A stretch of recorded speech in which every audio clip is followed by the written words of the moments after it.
والحب ذو العصف والريحان فبأي آلاء ربكما تكذبان خلق الإنسان من صلصال كالفخار وخلق الجان من مارج من نار فبأي آلاء ربكما تكذبان رب المشرقين ورب المغرب والحب ذو العصف والريحان فبأي آلاء ربكما تكذبان خلق الإنسان من صلصال كالفخار وخلق الجان من مارج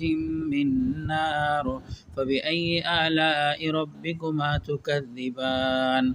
رب المشرقين ورب المغرب والحب ذو العصف والريحان فبأي آلاء ربكما تكذبان خلق الإنسان من صلصال كالفخار وخلق الجان من مارج من نار فبأي آلاء ربكما تكذبان رب المشرقين ورب المغرب والحب ذو العصف والريحان فبأي آلاء ربكما تكذبان خلق الإنسان من صلصال كالفخار وخلق الجان من مارج من نار فبأي آلاء ربكما تكذبان رب المشرقين ورب المغرب والحب ذو العصف والريحان فبأي آلاء ربكما تكذبان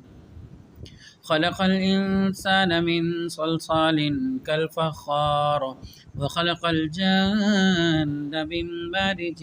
من نار فبأي آلاء ربكما تكذبان رب المشرقين ورب المغرب والحب ذو العصف والريحان فبأي آلاء ربكما تكذبان خلق الإنسان من صلصال كالفخار وخلق الجان من مارج من نار فبأي آلاء ربكما تكذبان رب المشرقين ورب المغرب